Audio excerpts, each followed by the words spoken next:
Ladies and gentlemen, welcome back to the STOMP Wrestling Retro Rewind Review Podcast. My name is Michael Lawrence Potter, coming to you from a sweltering Wadayama, Japan, and over on the other side of the world, 1/5 of STOMP Wrestling. He is known as the man who put the Rick and roll in the Ricky Ricardo. Ricky, how you doing?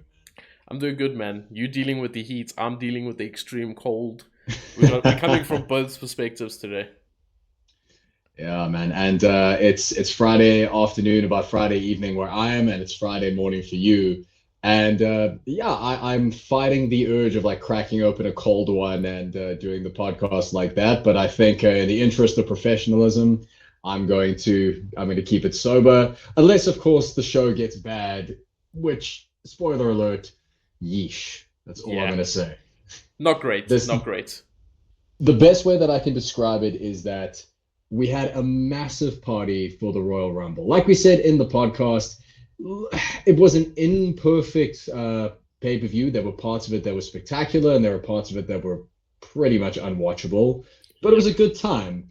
And I think that there were so many things in the Royal Rumble that we took for granted, like a good commentary team, top-notch talent. And then honestly, this is the Monday that you have to go to work right after an amazing weekend of partying. It hits you like a ton of bricks. Yeah, I think reality has set in again with this Raw. We got Rob Bartlett back, and I was just like, back to reality, back to Monday Night Raw.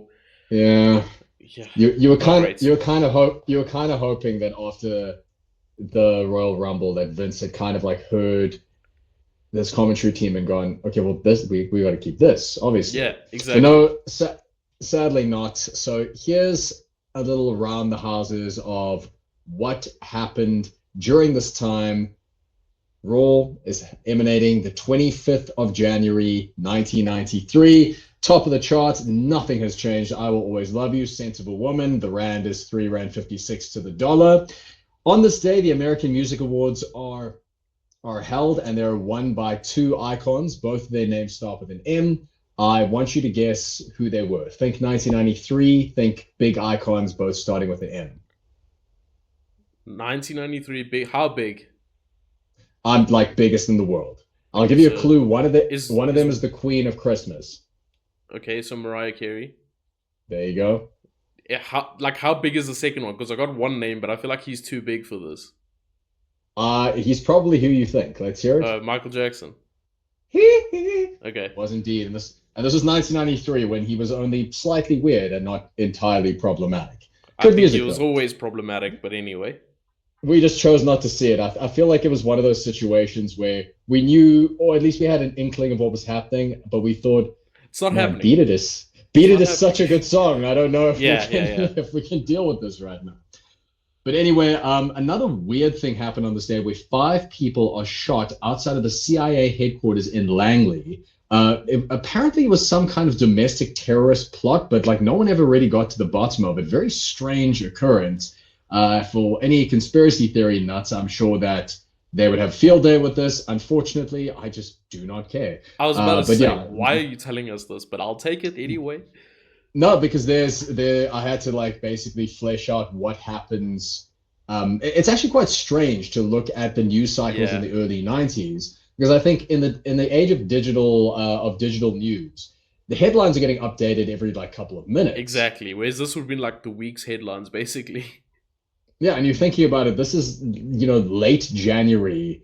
Schools aren't even, like, a lot of the schools aren't open yet. Everyone's still on the go slow from the holidays. Yeah. But I mean, it was just like there was a proper go slow in the news, which is, I feel so sorry for whoever does the retrospective of Raw in like 30 years. Because the minute they get to 2024, they are going to have a headache and a half covering the news. Good luck with that. Imagine that the 2020 news, that when that happened, oh my gosh, how do you even begin to cover that? But anyway, I think the thing that's worse than them covering the 2020 news is covering the 2020 wrestling.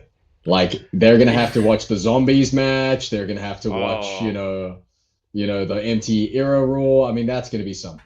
It'll be one of those things where it's like, oh come on, when does Roman Reigns get here? Like, please, can we just skip to that? That's like us waiting for the Attitude Era right now, literally. Pretty much. We still got and it is a long way to go. It's a long way to go. And the thing is, it's not even about time because like 1993 is a bit dodgy. 1994, it's okay. 1995 is just a sheer drop. Yep. And controversial opinion, I think 1996 might be worse. Like 1995 had worse pay-per-view headliners, but in between, it wasn't a bad year. But 1996 is just... anyway, that's my problem in 3 years' time. So is 96 WrestleMania 11? No. No, that will be WrestleMania 12. Okay. Oof. That Iron Man match. Yeah. Yep. So anyway, we start off, and I want you to erase any visions of Razor Ramon and Bret Hart. I want you to erase any visions of Ric Flair and Mr. Perfect, because we are straight in. My boy Repo Man has pulled up to the building. Yeah, I mean, he arrives in his repo car that he left in last week, so that makes sense at least. Sean Mooney, obviously the first face we see. I mean, doesn't that just tell you everything you need to know? If you only watch the first 5 minutes of Raw, you would think he's the star of the show because he's always the main guy. Always, he starts the show every single week. And you just think, this man must be an absolute star. So Repo Man shows up in the Repo Mobile, which I've decided to call it that, and I will not be taking any suggestions on other names. And he cuts a promo to our boy on the outside, who I'm just convinced doesn't, like, he just left his, like, key card at home. Because he's always outside. I'm convinced that he's not employed there. Yeah, why aren't you inside, dude? He's like volunteering each week, and he doesn't really have access to get inside, so he's just standing outside interviewing random people. He's hoping to get that interview. He's hoping to get that shot, but I don't think Vince is going to have it. But so Repo Man gets interviewed, which I think is a very gracious term to refer to what he does, where he just screams like Frank Gorshin's Riddler, "I got your hat! You didn't make payments, and now it's all mine! Yeah!" And then I think... To think that this man was a part of Demolition once upon a time, it's absolutely crazy. Like, this is the same man that was a scary, big, dominant, violent man in Demolition, and now he's doing this. Yeah, I have a note on that a little bit later, and you'll see why. But I think what I love about Raw, and I say love with the biggest italics, quotation marks, etc., is whoever's running the cameras does not know how to do a quick cut, because there's always like a lingering shot, like a shot that just goes on for a bit too long. And if he had just, done his little cackle and bolted off screen and into the ballroom, it's not great, but at least it makes sense. But it's the fact that the camera follows him as this man kind of like jogs up the stairs, and there's like people walking out, they're just looking at him like, what the hell is happening here? You can see he's got nowhere to go, actually. Like, he's just going, he's moving, but he's got nowhere to go. I was waiting for him to do that thing where if you watch like bad actors or bad extras, where sometimes the camera will pick it up, where they'll run and they think that they're out of shot, and then they'll just start walking. I was getting those kinds of vibes, but I remember watching this and I immediately just breathed through my nose like, okay, it's going to be one of these shows. Like, great. So speaking of Repo Man, we start off with Repo Man taking on Macho Man Randy Savage. Repo Man comes out to the ring first, puts the hat on the ring post, puts his, what is it? Is it a rope of some sort on the ring post as well? I don't know what it is. Anyway, then Macho Man, hot start from Macho Man. He attacks Repo Man from behind, which makes perfect sense to me. He's angry. He wants his hat back because that's what this whole story is about. Let's not forget, it's about Randy Savage getting his hat repossessed because he can't make his monthly payments. Let's not forget that. But for me, the match starts off quite well. They start off quick, they start off aggressive, they start off hot, and then they take it to the ring, and then it just slows down to basically a complete stop. I don't know what you thought of this. I was first of all was laughing at the tone of the match. It was so strange because it was a goofy match. I'm sorry, but it just is. If you were a passerby, you had no idea what wrestling was, and you saw the Slim Jim guy fighting with a guy who's dressed like, I mean, he looks like a mascot for like an insurance company that says like, don't get caught repossessed, like, you know, that sort of deal. But the absolute fire and fervor that Macho Man comes in with, like he's throwing haymakers, he doesn't even make an entrance, and it's like, and it was rough in places. Like there were a couple of holds that I was very surprised by, like when Macho Man was kind of like strangling him on the ground, or when Repo Man did the sleeper hold, but put his fingers in Macho Man's mouth, like something like really, really gritty, like really intense. And it made me think two things. The first thing I thought was exactly what you said at the beginning. This guy used to be part of Demolition, like a hard-nosed, hard-hitting, take-no-prisoners tag team. He was also Crusher Khrushchev in the NWA. And you see bits of that coming through here. But it is like, guys, you're fighting over a hat. Just calm down. Like, this Exactly. is like, this is a baby show for babies. Like, you don't have, as you kids would say, they did not have to go this hard. And there's a part of me that thinks that like Macho Man is almost like trying to dignify his spot, to be like, I know how to wrestle. I am still good. Why am I doing this? You know, and as a result, like they really go in like very aggressively, to the point where Repo Man just forgets his like squeaky Frank Gorshin voice and starts trash talking him and is like, he ain't nothing. He ain't nothing. Like his full Minnesotan voice comes out. And I'm like, what is happening? This is so strange. Like the best way that I could describe it, I was talking to Yoko about it. And I said, the best way I could describe it is if you went to Disneyland and Mickey Mouse and Donald Duck, like the actors playing them in those costumes, just got drunk and started fighting each other. Like it's like very uncomfortable. Like, do we stop them? Like, what do we do here? Has this gotten serious, or what's happening? I hear you. Yeah. It was very uncomfortable. I was like, I don't know what's happening here. Like it looked like two dads at a fancy dress, and someone had like said some comment that the other one was not going to let stand, and now they're fighting and they're ruining Timmy's birthday. And like it made me feel very uncomfortable, to be honest. That would be a better storyline than what they're currently running with. I'm not gonna lie. That would be fair much better. Rob Bartlett for me actually was pretty funny in this match. He said two things that made me pop. The one thing he said was, what was it here? Oh, Bartlett said that Randy Savage is gonna snap him like a Slim Jim, and I was like, that's funny. You know, that it makes sense. You kind of half getting the product now. It's a product-friendly joke. It's not a joke that makes fun of the wrestling itself or the products. So I was like, that's pretty good. And then another thing that he said, it was less funny, but I still found it funny, if that makes sense. It was so unfunny that it was funny, where he said, it feels like Randy Savage is wearing a flesh-colored beanie. And that's obviously because of his very noticeable bald spot. You see, that for me, I was like, come on, man. Like, he's Macho Man Randy Savage. And the thing is, if you're going bald in 2023, 2024, like, you've got options. In the 90s, what did you have? You shaved your head or you wore a wig. That was it, you know? I guess this is why Randy Savage is so upset about his hat. He can't cover that bald spot. Wait, that actually makes a lot of sense. You know? Okay, I saw a YouTuber this weekend. He recently went viral because some little kid that he was like streaming with stole his hat. Yeah. Okay, and this YouTuber is he's a big bodybuilder type guy. That's his content. The little kid stole his hat on stream. It was a little joke, and the bodybuilder didn't find it funny because his hairline is depleting very fast. Yeah, so he gave him a little slap live on stream. I saw that. Yeah. Oh man. You can't mess with a man's insecurities when it comes to their hair. So I kind of understand Randy Savage in this situation. You have really just opened up a can of worms about this storyline. So you have now taken something that was Reaper Man stealing Randy Savage's hat in like a sort of school pantomime, and now it's become about the prescient issue of aging and insecurities based on society's cosmetic views. Okay, maybe I need to rewatch this feud. Maybe I like it. It's all about perspective. Lord. It's all about perspective. So that's what we're here for.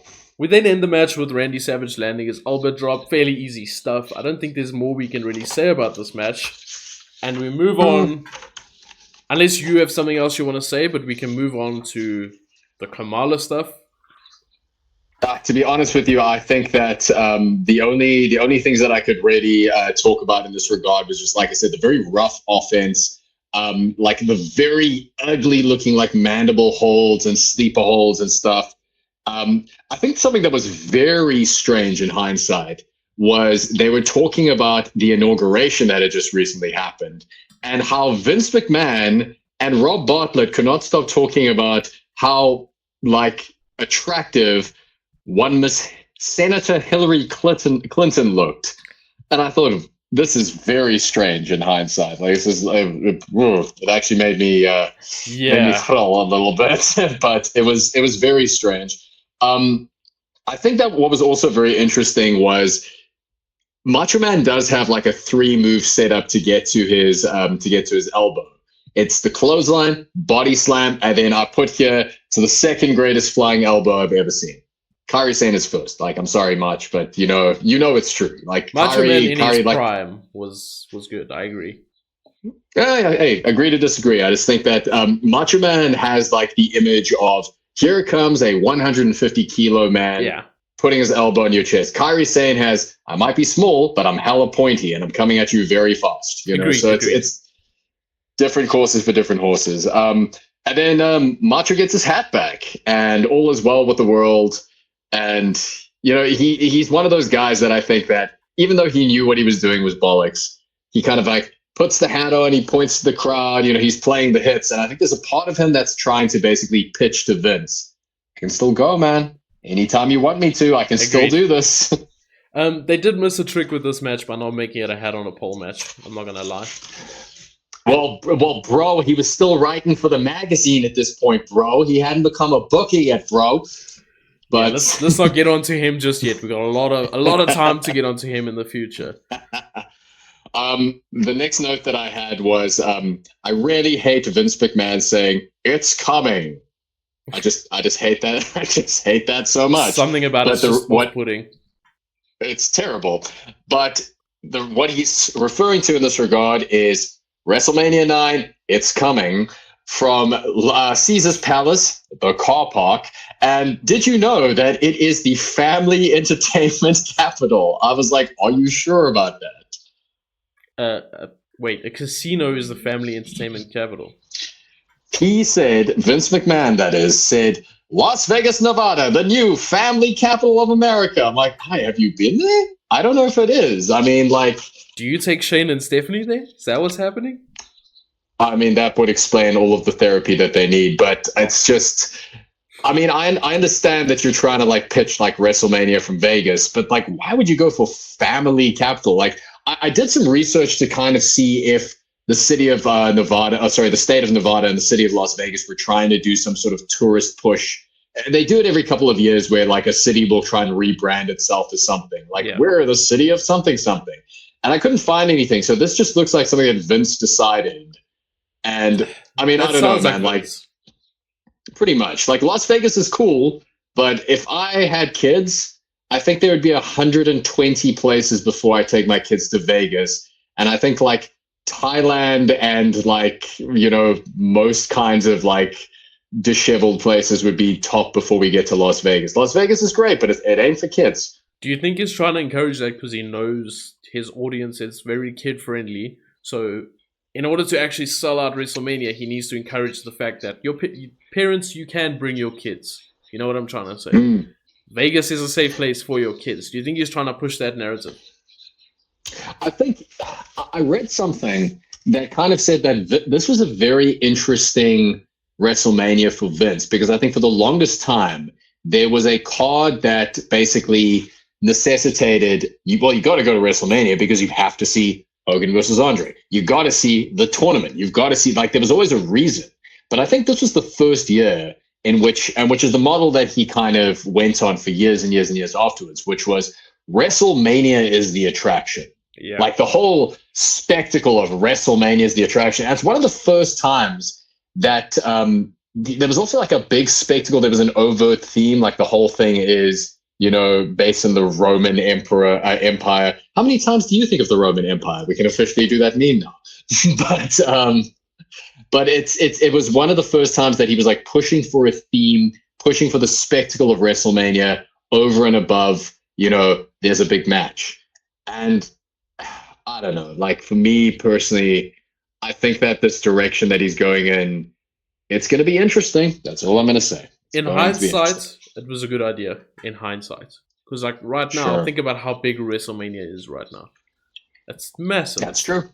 And it's not always about the matches. Yes, we do focus on the match, but we've had years where there hasn't been that huge headline match, and it's just been kind of dull. Like potentially this WrestleMania that we're coming up to now. WrestleMania, is it 9 that we're on? Or is it 10? Yep. It's 9. No, it's 9. It's 9, baby. I know what happens, but we don't get into that. Yeah. So perhaps it was a good idea to try and establish the WrestleMania brand, rather than just having the brand be focused around a Hulk Hogan main event. I don't know. Yeah, well, spoiler alert for our next episode. You're about to see why the marketing is so aggressive, but I won't spoil that. Tune in next week.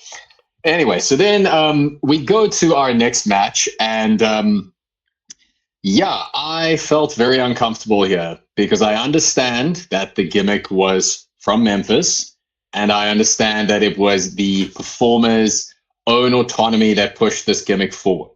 But I also think that there were a lot of things that Vince McMahon pushed for with this gimmick that made me feel very uncomfortable. Of course, we're talking about the Ugandan giant, Kamala. Yeah, I mean, we got two very stereotypical characters here. We got Kamala, and we got the Brooklyn Brawler. And it's like, okay, you're literally running your company on stereotypes right now. I'm not sure that's the best idea. But there's also two different kinds of stereotypes in the sense of like the Brooklyn Brawler is, all New Yorkers are like this. Yes. Now, you might get into like an argument with someone in a bar, but like it's not going to make someone feel fundamentally sad. Kamala is we always speak about this, that if you sat with your friends that were of similar perplexities, I think that you might not have that friend anymore. They're like, why are we watching this? What is this? And look, and again, I get it. It's an old gimmick from an old time, and Kamala, it was his own autonomy. He created this gimmick. It was his gimmick. I understand. It's a very old gimmick, like you say at this point. Like he's been running this gimmick for years now.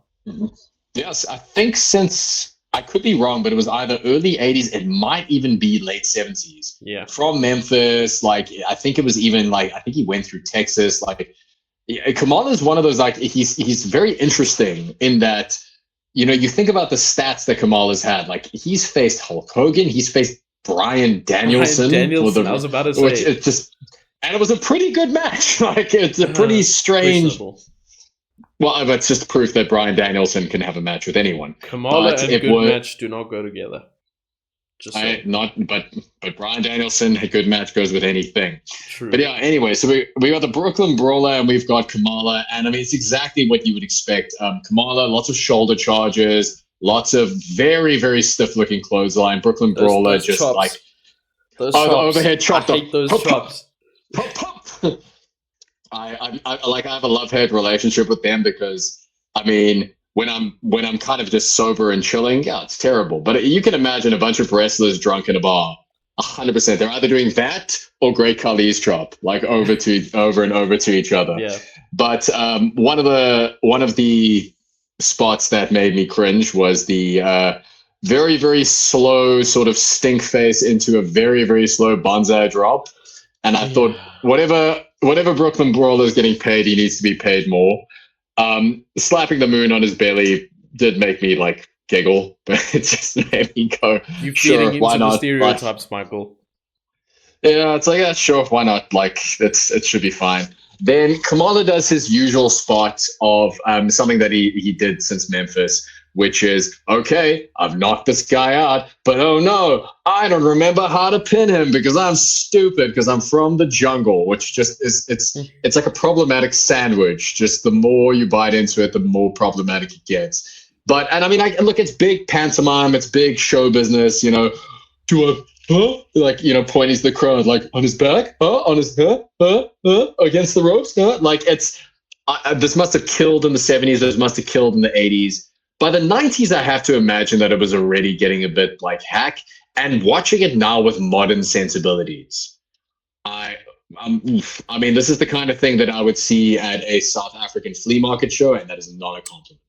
Like it's one of those things where I think like, yeesh, I'm really glad that we're not here anymore. If I was in the crowd and he was doing that, I'd find something to throw at him. I would literally find something to throw. Whether it's a 2-year-old kid or it's a bottle, I'm throwing something at him because this irritated the hell out of me, and I'm watching it on TV 30 years, 40 years later. 30 years later. Excuse the math. 30 years later, yeah. Excuse the math. No, it's cool. Like Ricky, I think unlike you, I wouldn't throw something at him. I would get up from my chair, I would get into my car, and I would just drive and start a new life. Like, because I need to ask myself, what decisions did I make that led me to be in this crowd watching this match? What happened in my life that destroyed me this way? But I after wrote the match, something in my notes saying, yeah. Please don't make me watch this again. Literally with like exclamation marks. That was in my notes because that was so bad. Could this go down as the worst match we've seen so far on Raw, or is it for sure? It certainly made me feel like the most sad. Like I think it was because like like Bam Bam Bigelow versus Big Boss Man. It was bad, but it was more bad just like two performers who just couldn't communicate with each other. It happens, Yes. It happens. Sometimes just two people don't gel. This was more of a case of, I don't know how you would make this work. No, they tried to have a bad match. Bigelow and Bossman did not try and have a bad match. This was an attempt at having a bad match, and you cannot tell me otherwise. It's definitely a front runner. I'll tell you, there was one that annoyed me even more later on. Apart from one spot, which is really cool, but otherwise, yeah, it's definitely a front runner for like one of the worst things I've seen in a long time.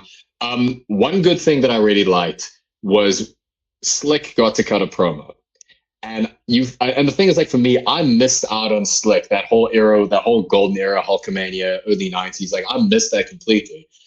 And he's one of those guys that even though he was quite prominent, I never really got to see much of him. So whenever he pops up, I'm kind of reminded of, wow, you're really good. You cut a very good promo. But the only thing I could think of is like, could you manage just anybody else? Please, exactly. Like just manage someone else. Like it, and it is like, it's that classic thing of like, well, Reverend Slick, Kamala, what do they have in common? Yep. I was about to say, yeah. There's a reason Reverend Slick is managing Kamala. Because they're the only two black guys in WWF at this time. There might be someone else, but I think they're the only two. And it's like, okay, Vince is like... Coco Beware, yeah. Oh yeah, Coco Beware. But it's like, Vince was like, okay, let's just put them together. Why? Because they have this in common. Nothing else in common. One's a reverend, one is something else. Don't know what he is. But like, he's a stereotype. Exactly that. To me, you saying you didn't mind it, I thought to myself, could we not have had someone else take this little time slot? Someone like a quick Razor Ramon promo, or a quick Shawn Michaels promo, or a quick something that is not this. Anything else but this, please. I would love to hear you pitch to Scott Hall. All right, Scott, go out there after Kamal. They'd be like, no, I'm about to take a real long smoke break. I'm not following that. Like, no. I mean, like, even if it's like a video package type promo. I don't mean come out there. Because obviously, it was clearly a short time frame. So, I mean, end the match, cut to something else. That's what I mean. I just didn't want to see this anymore. I was angry. I was frustrated. If there was a 2-year-old kid, my TV would be broken. Put it that way. He'd be thrown straight at it. Well, they are pretty sturdy. So yeah. Then we have Mean Gene's Royal Rumble recap, and there were two things that I found very strange about this entire situation. Number one, it was so strange to just hear Mean Gene narrate what happened with no flashes to video, no flashes to photos. Like he was just talking about what happened. And the whole time, and I mean, maybe it's because of our very fractured attention span in 2024 with like, things like TikTok, things like Instagram. TikTok. Yeah. But I remember just sitting there thinking like, okay, you're not, all right. Like, where are you going with this? That was the first thing. And the second thing is I had to check the saturation on my screen because Mean Gene is just getting so tan. Like he's getting more and more. He's getting more and more tan. He's going to the same time. place as Hulk Hogan. They're on the same package. They pick the same number on the system. Everything the same. I would kill to be a fly on the wall for that conversation. Well, hello there. I'd like to get the tropical sunset. I want you to make me as bronze as some ebony gold. Like, it's good on you, Gene. Go get it. Yeah. Yeah. Like, I think that it's quite interesting to see how they handle their packages and what have you. But then, just remind me here: are we back onto the match of the night, or was there another match before that? My notes. Match of the night. Yes, finally. Thank God. Okay, cool. I'm gonna let you do a rundown here because I think this is clearly a psychology-based match. Clearly, this happened match, and I think you're best at running those down, and I'm best at kind of. Let me throw in my feedback there. So I'm going to let you run this match down and let's hear it from your perspective. Let me just stretch out my back. It's just getting a little bit sore from carrying this podcast. The pressure's on. No, we get to a match that has been built up for 2 weeks that have strands in the Rumble, and without using hyperbole, and I think history will agree with me on this, this is one of the best matches in Raw history. It's one of the best matches in WWE history, and it is between two of the most qualified technical performers in history. We're talking about the now 16-time world champion Ric Flair. At this point, I think he was 9-time world champion and intercontinental champion extraordinaire and possibly one of the best technical wrestlers of all time, Mr. Perfect. The stakes are high on this one. After weeks and weeks and weeks of backstabbing, of behind-the-scenes interference, Ric Flair's issued the challenge. We're going to have a match. One of us stays, one of us goes. This is a loser leaves the territory match. And it is genuinely, it's one of those matches that lived up to the hype for me. That I think what I loved is the fact that it started out quite slow. And this always happens to me where I think, once again, we go back to that 2024 mindset, that instant gratification. The fact that it kind of starts off with a little arm wringer and starts off with a lockup, I'm immediately like going, oh, well, this is overrated. Like, oh, no. Like, why does everyone hype this matchup? Yeah. And then it starts. And the thing that I always forget about Mr. Perfect, his punches are so good. Those Ali jabs where it's like jab, cross, jab, cross. And I think he's even cited Muhammad Ali as an influence of his. And you can see it, like he's worked on his jabs, like he understands his he understands the assignment. And then something very unexpected happens in this match that just hypes it up to the nth degree. On a match where we've had freaking Kamala and Repo Man, and it's gonna get worse, we get color. We get blood, like it happens so quickly. And I think it's off a turnbuckle bump, or was it a turnbuckle bump or a punch? I think it was off a turnbuckle punch. I mean, a turnbuckle punch. What is a turnbuckle punch? Bump. A turnbuckle bump. Yeah, I think it was off the turnbuckle bump that he took. But I was very surprised. And I mean, earlier you spoke about them taking it slow early on, and I quite like that because obviously this is. Like this is probably, I don't know if you actually even watch football or soccer for the American fans. Of course I do. Yeah. Of course I do. I know that you're a filthy Man United fan, right? Yeah. And agreed, filthy. I don't know about the filthy part, but yeah. Like if you watch a Champions League final match and you watch a Champions League group stage match, for example, or let me do it for the Americans. If you watch a World Cup final match and you watch just a normal standard match, there's a difference, as in the World Cup final match, you can see both teams are more defensive. Both teams are more like too scared to really go for the gun and try and get that goal. Whereas in the standard match, they'll be like going for that goal. They'll be really attacking and less defensive. Yeah. And I think it's because the stakes are on the line, obviously. You're actually in the final. This is it. And I think that is exactly what's happening in this match. You've got Ric Flair and Mr. Perfect. Whoever loses leaves the WWE and all the WWF.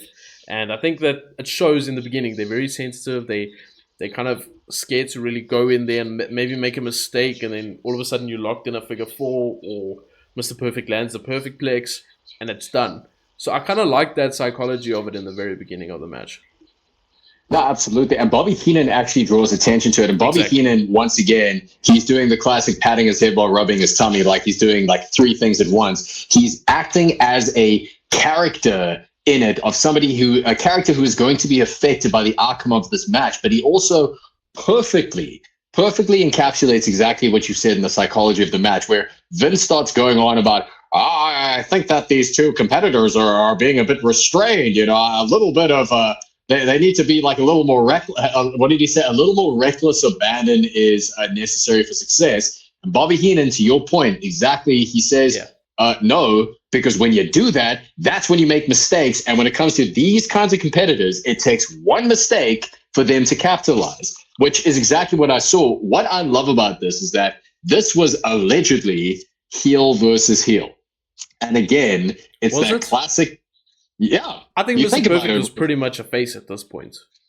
I'd argue he was very much a face at this point. Sure, but I mean, let's face it, are you imagining Mr. Perfect telling you to take your vitamins, say your prayers, and having cookies and milk before bed? No, he's a badass. Yeah, he's a badass who just happens to be fighting someone who is more of a jerk than he is, and I think that's the power of Ric Flair. I hear that. But where it's also quite interesting is that Mr. Perfect was the face, fair enough, but who interfered in Ric Flair's match last week? Mr. Perfect. Not a very face thing to do. And this is what I'm to argue with you. He interfered because Ric Flair interfered in his match early in the night. So it's a babyface getting their comeback on this person. I'd argue that he is a pure babyface in this situation, but I get what you're saying. He's a different babyface to what they currently run with. Randy Savage, over the top type of babyface. Obviously, Hulk Hogan, take your vitamins, do your prayers, take your steroids, all those things. Wow. And then, so he's very different in that sense. I kind of hear what you're saying. So it is kind of, like you said, who is the bigger jackass? Who is the bigger dickhead? And it is obviously Ric Flair. In any context, in any situation in life, doesn't matter out of wrestling, in wrestling, it's always Ric Flair. But we'll not get on to that. That's the power. No, but that's the power of Flair. And I think what was nice about this is that this was a proper territorial style wrestling match. In that it was, look, we know neither of these guys are Boy Scouts, but we like them both for very different reasons, and we like to watch them wrestle. And what a hell of a match it's been. What I loved about this match is very similar to the Shawn Michaels match, very similar to the Bret Hart match from the Royal Rumble. That cut that appears, and all of a sudden there's blood in the water, and the opponents are just going for those open cuts, like with headlocks, running their faces into the mats, like they're both basically playing the game of who can pick the other person's color more effectively. And I think that there was just a part of Ric Flair that was going like, what is he going to do for me blading? Fire me? I'm already going. Flair was no, it was Mr. Yeah, you're right. It was Mr. Perfect. It was oh god, that was Mr. Perfect's blood on Ric. Yes. Yes. If you told me before the match that there's a match between Mr. Perfect and Ric Flair and there's blood, I'd be like, okay, Ric Flair bladed. Oh, Flair bladed, yeah. That I actually forgot about that. So it was his blood. Oh god. Yeah. Great stuff. It's wrestling's weird in the sense of that if you're bleeding but it's your blood, it's gross, but it's fine. But if especially another in the person's 90s blood, where AIDS was running around and hepatitis C was running around and hepatitis whatever, ABC, the 90s was pretty rampant with that stuff, and I don't care. I'm gonna get Mr. Perfect's blood all over me. Yeah. I mean, maybe you might become good at wrestling. Who knows? But there were so many. What I loved about these moves is that everything was a combination of two guys fighting in a bar, but also collegiate style wrestling. Like there was, I've got the sequence here. It was a lockup. Flair bounces off the ropes, but instead of him doing the classic, well, I'm a wrestler and I've been bounced off the ropes, so I have to run towards Perfect. No. He grabs the ropes, waits for Mr. Perfect to kind of stop. Then he bounces off the ropes, shoulder charge, drop toe hold, slaps him, and then Perfect kicks out of it, does his own slap, does a suplex, and then when Flair powders out of the ring, Perfect does an absolutely perfect Fargo strut and goes, woo! And I really appreciated that. Like, I was just like, yeah, you know what? That was pretty good. You are actually what Ric I Flair. love. Yeah, well, I mean, they're both blonde, like technical wizards who like to party too much. I mean, the proof is in the pudding. Like, what I loved is when Mr. Perfect, Ric Flair, and Bobby Heenan were all in a team. I can't remember who said it. Someone walked in while I was watching it and said they looked like a German disco trio. Like they looked like the blonde Bee Gees, like a Swedish Bee Gees or something. I've never been able to unsee it. I'm like, I could see it. that is. I can see. Yeah, that is kind of weird. But when Flair rolls out of the ring, Bobby Heenan gets off the call and he starts walking towards Flair and opens up his jacket to reveal, was it a hammer? Yeah, it was like the ring bell hammer.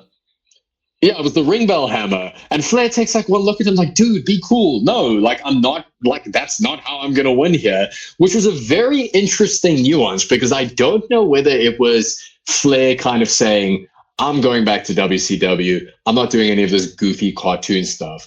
Or were we as a crowd supposed to look at that and say, Flair wants to win this fair and square. That's interesting. That's very unlike him. I think it was like, okay, in our heads, we're going to think, okay, Ric Flair, he's going to cheat somehow. And this is now going to kind of trick the wrestling mark in a way. I don't know if that was the intention, because I don't think Vince is clever enough for that, to try and make them do that, Especially at this time. To try and like convince the wrestling mark that, okay, anything could happen here now, because there is something that could come into play, and that could totally turn this match upside down and Flair come out on top. Which we know didn't happen, but maybe that was what they were thinking. Maybe like just set the people's minds off a bit and be like, okay, that could happen. Yeah, sowing seeds of dissent. Yeah, no, I kind of get that. But then, if you want to know why, because there were a lot of kids who watched Mr. Perfect and like, we don't get it. Why do you guys love him so much? It was these little moments where there were two sequences that made me realize this guy is way better than anyone can ever like use hyperbole for. The two sequences were a sleeper hold, which is usually a very, very, very boring spot. And in spoiler alert, next week's episode, you'll see a spot that like pretty much it's like a sleeping pill, let alone a sleeper hold. But something as boring as a sleeper hold, Mr. Perfect makes it look so real and so dynamic. It forms as part of the match to the point where there's real jeopardy. You can look around in the crowd. People are leaning forward. Bobby Heenan is calling it perfectly. He's like, no. The legs aren't pivoted. The forearm is not in the carotid artery. He's still in this. He's still in the fight. And you think, let's face it, that's usually a spot reserved for, let's get our energy back. Let's rest. Let's relax. Even in those moments, Mr. Perfect made it look like jeopardy. And then right after that, they changes it up, turnbuckle, clothesline, leg lariat, and this was an amazing spot. Mr. Perfect goes for a leg lariat. Ric Flair catches it to try to put it into an arm wringer, but then Mr. Perfect catches that and turns that into a headlock takeover. And I think I stood up from my desk and clapped. I was like, that is amazing. It was clearly a mistake that they actually fixed. It was clearly a botch that they fixed. Like, I don't think that was intended.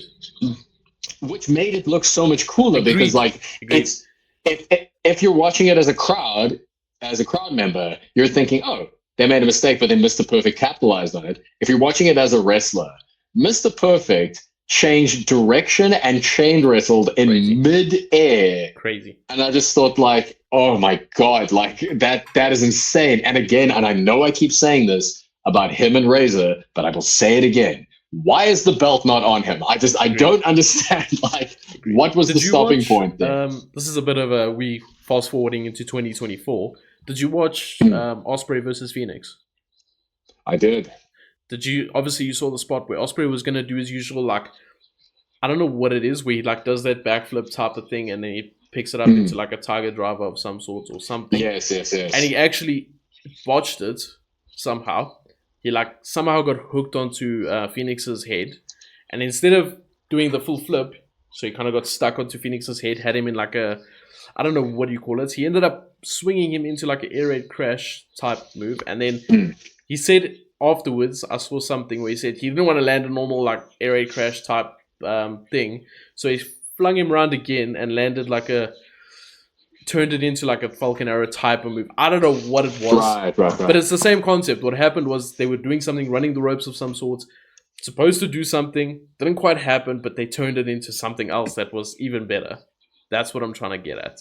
I think you guys should go and try and watch, if you're listening or watching this, try and watch that Ospreay Phoenix match to try and understand what I'm talking about. It's very difficult to explain because it's a mess that turns into something better. So it's kind of difficult to explain. And I think the same can be said for this spot with Perfect and Flair, where they go for the leg lariats, it doesn't quite work out.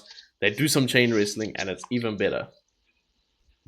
Yeah, I mean, I think that why I really enjoyed both that Ospreay spot and both this spot is that we forget that wrestling had its root, pro wrestling that is, had its roots in Greco-Roman wrestling, which it's the best way, like for any of you guys out there who do jiu-jitsu or wrestling or anything like that, you know that a lot of those combat sports are boring, quick flashes of like intense mess.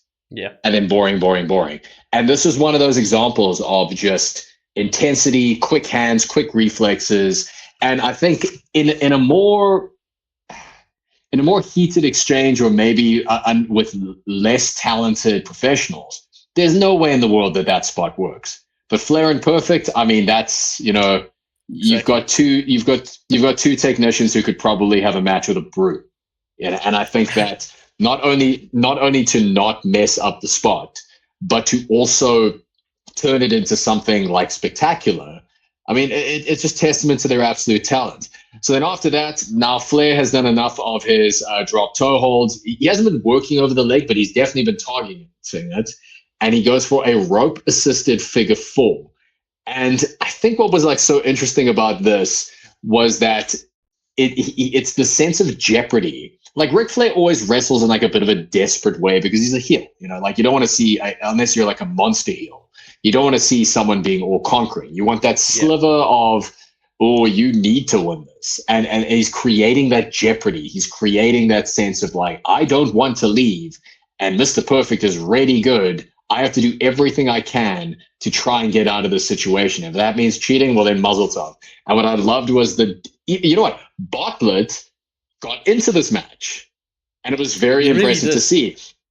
He even said, like, Vince was like, Bartlett, you've been pretty quiet the last couple of minutes. Like, oh, I'm speechless, Vince. Like, this is one of the best things I've ever heard. And he didn't say it sarcastically. He said it like with real sort of like, oh, this is what wrestling is. Even after the match, he said something along the lines of, this was great. This was whatever he said. I can't quite remember.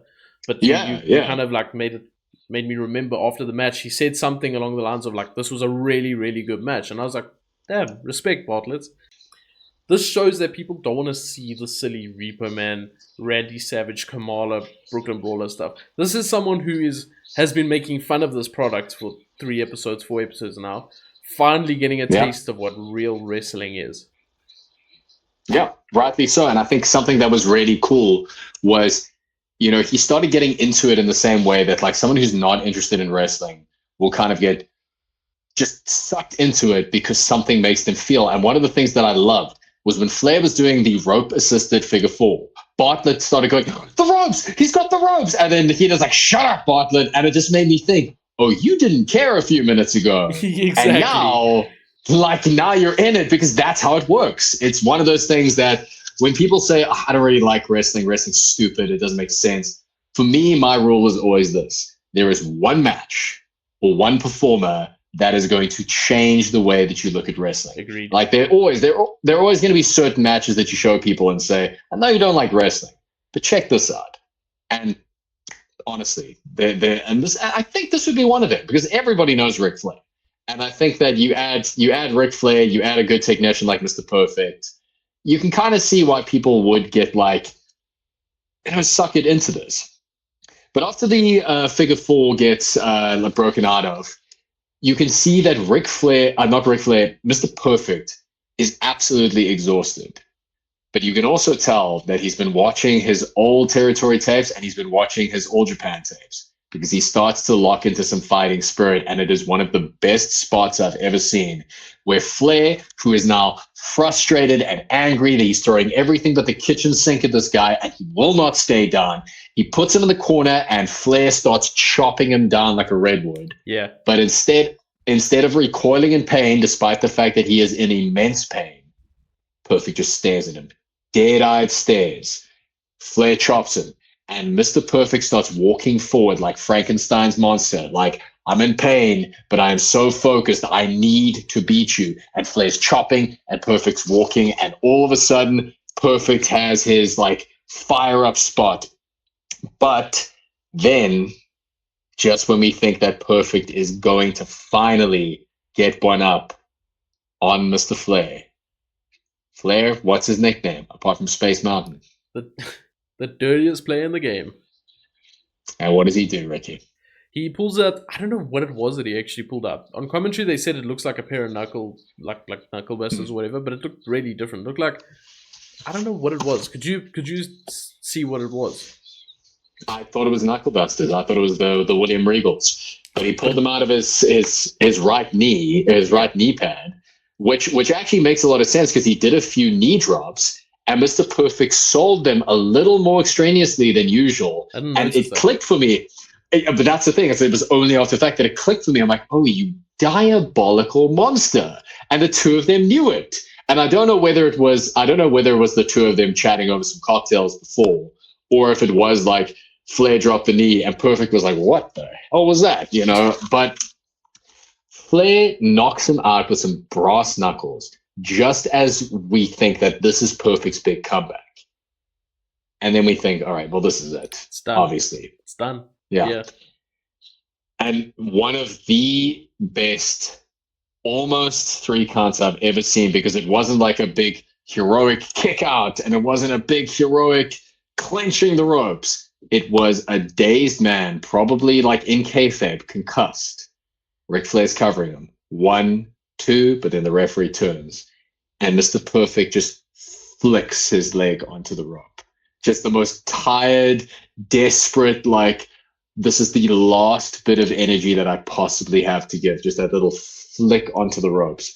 And my heart just like started going like, wow, that is how you do that. It was great because, I mean, the man was knocked out with a pair of knuckle busters. All of a sudden, a random kick out with a big arm flinging would be like, okay. Like, it takes you out of it. Let's be real about this. Let's be real about this. But no, he slowly puts his, or not slowly, but he like half, with all the energy he has, like you said, puts his foot on the rope. I thought that was great. I really, really enjoyed that. That was masterful. And what I loved about this afterwards is now Flair pushes like Perfect into the corner. And what was so great about this, he pushes Perfect into the corner because Perfect won't stay down. I mean, what more do I have to do to this guy? Flair walks out, you know, with the kind of vision of trying to chop him, and he just falls flat on his face. He's done. Like he's just like, God, and he's down, and he's absolutely down. And Flair has short-term memory loss. Stop going to the top turnbuckle, Flair. It has never worked out for you. And he does it twice in this match. He does the classic up on the turnbuckle, gets peeled off. And the second time, Flair goes for a flying clothesline. I wish that Harley Race had been there to go there and go like, what the hell are you doing? This is not what you do. Like, get off there. Yeah. And Flair gets on the top turnbuckle. He goes for a flying clothesline. Mr. Perfect, no thank you. Nice right hand in midair, smacks Flair out of it. And then I love this one. I'm getting excited just talking about it. Then he Irish whips him into the corner, and we waited for it the whole match, and he saved it to the last minute. It's kind of like when you go watch a band, and everyone's waiting for that one song, and they don't play it, and they don't play it, and they don't play it, and then they finally played at the encore. Flair does his flip into the turnbuckle onto the outside, the proper Flair tumble. Finally, like I was like, finally, like I was waiting for it the entire time, and then it's and then after that, Perfect Plex into the win, right? Yeah, pretty much. and the crowd loses their minds, like they are on their feet. And it's quite weird because it's a bit indistinguishable, because there's a big portion that are like Mr. Perfect rocks, but there's also like a big portion of people going, oh, damn it, Ric Flair's gone. And it was just this big visceral reaction. Like the best way that I can describe it is it was very similar to when Roman won, obviously not as big, but when Roman won at WrestleMania 39. And everyone was oh, what? Like, exactly what that. Exactly. It was like this. And the thing that sold it so much more for me, despite the fact that it was a good match, despite the fact that it was an amazing finish, was Bobby Heenan just getting off the mic and just swearing, just getting bleeped like crazy. It made it feel so much more real, because it was, here's the Repo Man and Macho Man Randy Savage, the Brooklyn Brawler, Kamala, bleh, like all this kiddie vomit nonsense. Yeah. Now we have two of the best technicians. There's blood, some of the best wrestling, and then Bobby Heenan, who wasn't a big swearer, just cutting loose, just like this. And it reminded me of like the end of an 80s movie, when like the big villain gets tumbled and the evil manager is like, ah, damn it, and then Perfect's there and he's like getting cheered. And it put a lump in my throat. I just thought, like, this was damn good, man. This was really, really good. Apparently, this was the last match of, like, a big chunk of tapings that they did. Yeah, that's true. The fact that the crowd was this hot really shows how good these performers were in this match. And that goes down to everybody, from the two performers to Heenan on commentary to even Bartlett enjoying it somehow. Added to it. Yeah. And then obviously Vince's commentary was just there, because it always is just there. A lot of water maneuvers as per usual. But great stuff, man. I don't think it could have been done better. Flair's way out, yes, maybe it was on a random episode of early Raw, which aren't the best, but still really, really good stuff. Mr. Perfect, this should have been a catalyst for Mr. Perfect getting a big shot somewhere. This should have been okay. Absolutely. Mr. Perfect, you're the guy now. I'm going to give you a face versus face match between you and Bret Hart somewhere. That would have been perfect. I don't know if it happens. God, yeah. I don't know if it happens, but at somewhere down the line. But that would have been really, really good. Or even after Yoko wins it, somehow move to Mr. Perfect. Again, I'm not sure if that happens. But that's what I would expect from this. Well, unfortunately, there is some bad news on the horizon, and you'll see why. I won't ruin it. But yeah, this is that moment where you take. I mean, we spoke about it the other day with Marty Jannetty, and we spoke about it with to a lesser extent Owen Hart and Razor Ramon. But this would have been the time. Yeah, there's just no, and I think the thing is that there's an unfortunate stigma with a lot of stars that Vince McMahon didn't create, so to speak. Like, you think Rodney Anoa'i, he is wholly and solely a Vince McMahon creation. Yes. Whereas, Mr. Perfect, he had the audacity of like making his name in the territories. But where I would argue is that Kurt Hennig made his name in the territories. Mr. Perfect, that's all Vince. Agreed. And I would love to know. I would just love to know what the stopping block was with him, because like when you think about Kurt Hennig, he was very, very like photogenic. He was very charismatic. Like, he's the kind of like wrestler that, you not only could he wrestle well in the ring, but you could put him on talk shows. You could put him like, he could have like started in movies. I mean, the fact that he was also just mates with so many famous people, like so many athletes, were just like, yeah, Mr. Perfect's rad. Like, we love this guy. Yeah. And it's the one if game, and it's, as Mr. Jim Ross would say, if wishes were fishes, the world would be an ocean. But it is what it is, but it's you look at this and you go, man, this would have been the time. Like, no way. For sure. Look, this was a very up and down episode of Raw. Very bad in the beginning, very good second half of the episode of Raw. Sorry. Bless you. That was coming and I couldn't get rid of it. It's coming. WrestleMania 9. Cut that out as well. Big clap there. Anyway, so yeah, I think it was a very up and down episode of Raw. Some good, some bad to it. Second half was great. Second half was awful. And first half was awful. But they end the show off by announcing a major match for next week. Are you ready for this?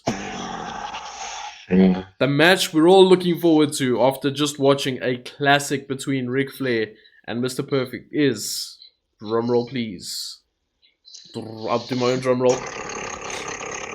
We got Typhoon taking on Doink the Cloud. Now, if that isn't an instant classic, I don't know what is.